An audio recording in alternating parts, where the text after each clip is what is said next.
Est-il enfin temps pour l'État de rendre les églises à l'Église? Ce lundi 18 novembre, à la conclusion des États généraux du patrimoine religieux, ou EGPR, Rachida Dati, ministre de la Culture, a encore une fois tenté de mettre en avant son idée de rendre l'accès à Notre-Dame de Paris payant pour, je cite, « sauver une grande part de notre patrimoine », heureusement sans succès. Heureusement oui, car si l'intention est peut-être louable à première vue, ce serait surtout le début d'un engrenage fatal pour l'Église avec un grand E cette fois-ci, et aussi pour la liberté religieuse en France, sans parler que cela irait de fait complètement contre la raison d'exister d'une église et surtout d'une cathédrale. Vous trouvez peut-être que j'exagère, et pourtant l'état de nos églises et de nos cathédrales est complètement catastrophique, que l'État n'est clairement pas étranger à une partie du problème aujourd'hui, que celui-ci n'est d'ailleurs pas qu'économique, et qu'il y a des menaces encore plus grandes qui pourraient toucher les églises françaises si on n'y prête pas assez attention et qu'on ne fout pas un stop tout de suite. Mais pour commencer, quelques chiffres. En France, depuis l'an 2000, ce sont plus de 4538 églises qui ont été ciblées. Qu'est-ce qu'on entend ici par ciblées? On parle de 2700 cambriolages, 1500 dégradations et presque 400 profanations. D'autant que ce bilan de l'EGPR qui est paru ce lundi est très largement sous-estimé, puisque pour commencer, il n'y a que les 3/4 des diocèses français qui ont participé à cette enquête, comme avec quelques absents de marque, si je puis dire, notamment autour de Paris, où les édifices religieux dans un territoire aussi concentré sont logiquement beaucoup plus importants, et surtout symbole de la déchristianisation qui frappe de plein fouet le pays, ce sont plus de 1679 églises qui ont été complètement désertées cette année. Bâtiments sur le point de s'effondrer, exode rural encore plus prononcé, ou tout simplement plus de croyants et donc plus de messes à l'intérieur. C'est pas mal pour un pays qui compte à peu près 42 000 édifices religieux, églises et chapelles, dont 95% sont la propriété des communes, on y reviendra juste après. Cela signifie que plus de 10% du patrimoine religieux catholique en France a subi des dégradations au minimum durant les 24 dernières années. Ce, alors que la tendance s'accélère, regardez ne serait-ce que les 14 incendies, pour ne parler que des incendies criminels d'églises durant l'année 2024, mais surtout ces chiffres sont forcément beaucoup plus hauts. Et pour vous convaincre que la réalité est donc forcément bien pire que ces chiffres, déjà, pour rappel, c'est donc 69 diocèses qui ont participé à cette étude, qui ont donné les chiffres que je vous ai donnés juste avant, sur un peu moins la centaine que compte le territoire français. Attention, je remets pas en cause le travail de l'EGPR qui a fait un taf monstrueux durant plus d'1 an, avec des chiffres, des conclusions qui sont hyper importantes pour toutes les questions qui vont se poser après, mais tout simplement parce que le chiffre des dégradations, c'est un peu comme celui des violences contre les personnes comptabilisées par la police, qui ne peut comptabiliser que les dépôts de plainte ou encore les affaires qu'elle a elle-même pu observer. Le chiffre des agressions, par exemple, est très largement sous-estimé et peut varier à la fois à cause du nombre réel d'agressions, mais également avec le pourcentage de personnes qui vont effectivement aller déposer plainte. Mais c'est la définition même de ce qui est une dégradation d'un édifice religieux ou d'un acte antichrétien qui n'est pas clair du tout. Et là, pour vous raconter une anecdote personnelle, il y a un peu plus de 2 ans, j'ai été à une conférence de presse des 2 députés qui ont rendu le rapport sur les actes anti-religieux en France à l'époque. Les 2 députés du rapport ont été incapables de répondre à mes questions pour pouvoir définir clairement qu'est-ce qui rentrait dans la case acte anti-religieux ou dégradation ou pas. Est-ce qu'un tag ACAB qui est tagué sur le mur d'une église après une manifestation au centre-ville, c'est un acte anti-religieux ou pas? Comment est-ce qu'on définit arbitrairement la différence entre un vol de calice pour de l'argent ou alors pour se servir des hosties pour des messes noires? On compte ça comment? C'est les chiffres de la police? C'est les chiffres qui sont donnés par les diocèses? Forcément, on peut pas tout savoir, mais ils ont juste été incapables de répondre à mes questions. Et ça veut en dire beaucoup sur le nombre d'actes anti-religieux, en particulier contre les chrétiens, qui ne sont jamais référencés et qui ne sont pas du tout comptabilisés dans ce qu'on lit ici. Mais alors, comment on en arrive à un tel délabrement? Évidemment, les causes sont multiples.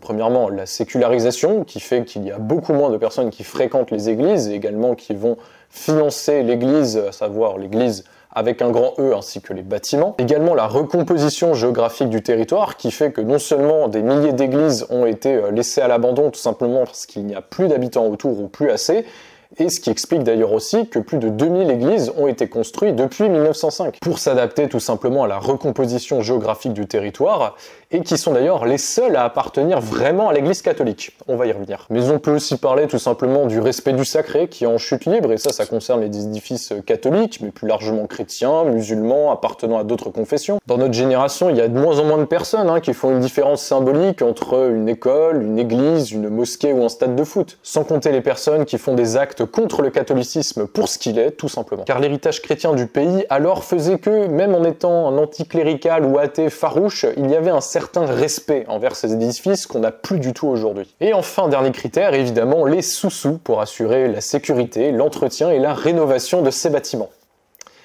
Rachida Dati, il faut qu'on parle. Cela fait des années que la même rengaine tourne dans les médias mainstream. Et les mairies ont plus de sous pour entretenir les églises, et le Vatican, faudrait qu'il paye avec toute la fortune qu'il a. C'est vrai que les missions humanitaires à travers le monde, on s'en fout un petit peu, et en fait c'est les croyants qui devraient payer plus pour la rénovation des églises. Et la bonne idée en fait, ce serait de faire payer l'entrée des églises, comme ça en fait ça permettrait de pouvoir financer les rénovations. Revenons aux bases. À qui elles appartiennent ces églises ?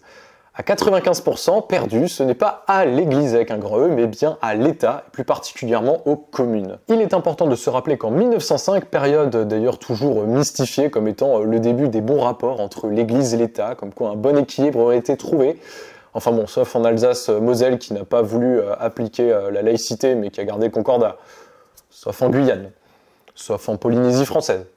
Sauf à Mayotte. Bref, la fameuse loi française qui a séparé l'Église de l'État, mais qui, semble-t-il, n'a pas séparé les églises de l'État. Car après avoir voulu s'accaparer tous les biens de l'église catholique en France, ça va au-delà des églises, ça compte les immeubles, les écoles, les sanctuaires et j'en passe. Les responsables des inventaires sont allés partout dans les églises entraînant je ne sais combien d'émeutes pour aller référencer jusqu'à ce qu'il y avait dans les tabernacles. Face à la pression et aux morts jusque dans les églises, l'Assemblée nationale a dû se rétracter et voter une nouvelle loi en 1907, qu'on oublie tous, toujours, pour que les édifices affectés à l'exercice du culte, ainsi que les meubles les garnissants, continueront à être laissés à la disposition des fidèles et des ministres du culte pour la pratique de leur religion, garantissant un droit de jouissance exclusive, libre et gratuite. Sous-entendu qu'avant 1907, c'était pas trop dans les options de la loi sur la laïcité. Donc, on permet d'éviter que l'Église catholique paye des loyers sur les églises et les sanctuaires qu'elle a elle-même construites, mais officiellement, aujourd'hui, ce sont bien plus de 95% du patrimoine religieux, des églises et des chapelles notamment, qui appartiennent à l'État français et à ses communes, et qui les laissent de bonne grâce aux catholiques. Alors c'est peut-être un détail pour vous, mais pour l'État, ça veut dire beaucoup. Déjà car c'est beaucoup plus facile de virer un locataire que d'exproprier quelqu'un, et que l'État a bien confisqué tout ce que possédait l'Église, écoles, presbytères, immeubles, terrains et ce qu'ils contiennent inclus. Et donc ce que possède l'Église aujourd'hui vient surtout des dons, des héritages des fidèles depuis 1905 ainsi que du travail des clercs. Certainement pas de l'État, des non-croyants ou que sais-je, sauf pour les zones dont j'ai parlé avant qui ne sont pas sous le coup de la loi de 1905. Ça allait à l'époque où l'entretien quotidien était fait par les paroissiens parce que les églises étaient très remplies avec beaucoup plus de monde qu'aujourd'hui, beaucoup plus de croyants et tout simplement d'habitants dans le village. Mais aujourd'hui, plus rien. Et l'État se retrouve à gérer une flopée immense de monuments qu'elle n'arrive pas à entretenir tout simplement parce qu'elle n'a pas assez de revenus. Car qui dit plus d'entretien quotidien dit des charges beaucoup plus grandes par la suite en travaux et rénovations, tout simplement parce que les communes n'ont d'ailleurs pas du tout les moyens de les payer. Et cela donne la situation que l'on a aujourd'hui avec les chiffres qu'on a vus. Retournons à Notre-Dame de Paris. Si l'idée à première vue est pas bête, faire payer aux touristes étrangers pour financer le patrimoine religieux, comme on le ferait pour un musée ou un château, justement, c'est oublier qu'une cathédrale et une église, c'est pas un musée. Le président de la Conférence des évêques de France, Monseigneur de Moulin-Beaufort, l'a d'ailleurs très bien rappelé justement en opposition à Rachida Dati ce lundi, que l'accès gratuit aux églises est garanti par la loi et que faire payer l'entrée, c'est aller contre la vocation de ce qui est censé être une église, une cathédrale. On parle pas de la possibilité de faire des petites offrandes, d'acheter une bougie ou un souvenir. Là, on parle de juste la possibilité de rentrer dans l'édifice religieux. Et si on commence par Notre-Dame de Paris, au vu de l'état des finances, notamment pour le patrimoine qui sont juste catastrophiques, on sait très bien ce qui va se passer. Ça va continuer avec les cathédrales de Rouen, de Strasbourg, de Marseille, de Lyon, jusqu'à ce qu'il devienne impossible d'entrer dans un édifice religieux sans sortir sa carte bancaire. Et en tant que catholique, je préfère que 90% de nos églises s'effondrent par manque d'entretien que d'aller contre la vocation de ce qu'elles sont censées être. Les cathédrales, les églises, ce sont les croyants qui les ont construites, qui les ont payées. L'État se les a accaparées il y a un peu plus d'un siècle maintenant. Et maintenant, il faudrait que les visiteurs de ces édifices rattrapent la gestion catastrophique des entretiens de ces édifices? Non, c'est mort. Croyons ou non, tout le monde doit pouvoir aller dans ces maisons de Dieu gratuitement, librement, quand on le veut, pour pouvoir prier, pour pouvoir se reposer, trouver un refuge, réfléchir en paix ou juste apprécier l'ouvrage des siècles passés parce que ça nous appartient à tous. Et d'ailleurs, qui dit locataire dit normalement loyer. Et je suis persuadé que dans les prochaines années, au nom de la laïcité, si d'ailleurs ça n'a pas déjà été fait, on pourra avoir un député ou un ministre qui commence à glisser l'idée de faire payer un loyer aux paroisses à l'année, par exemple. Sauf que l'Église ne cédera pas au chantage financier, elle s'est déjà fait dépouiller 2 fois par l'État depuis la Révolution française. Et si on l'a forcée à être locataire des églises et des cathédrales qui lui appartiennent de droit, elle doit pouvoir décider librement de ce qui s'y fait dedans et de qui y entre et à quel prix. Et si vous voulez que les croyants assument toutes les charges des églises, dans ce cas-là, rendez-les à l'Église catholique, tout simplement. Comme propriétaire et non locataire, avec bien sûr un dédommagement financier ou immobilier pour tout ce qui a été floué il y a maintenant un siècle. Mais alors, qu'est-ce que nous, on peut faire comme croyants face à cette situation? Déjà, évidemment, prier pour que nous ayons toujours des lieux pour nous réunir, des ecclésias, des assemblées dans lesquelles on peut prier Dieu ensemble et se rencontrer. Ensuite, s'investir dans la vie de l'Église pour pouvoir se servir justement de tous ces bâtiments, de ce patrimoine magnifique que l'on a dans notre pays, la France. Des bâtiments qui ont été construits à tout âge jusqu'à aujourd'hui pour pouvoir louer Dieu et qui ont besoin d'être habités, d'être utilisés pour cela. Et parce que tout simplement, un lieu habité, entretenu, ça coûte déjà beaucoup moins cher de l'entretenir et de le réparer sur le long terme. Et tout bêtement parce que faire vivre ces lieux, c'est la meilleure protection contre les dégradations ou encore les profanations. En ayant une présence régulière, on n'a pas besoin de tout verrouiller, tout fermer ou encore de mettre des caméras partout. Et enfin, que malgré nos efforts,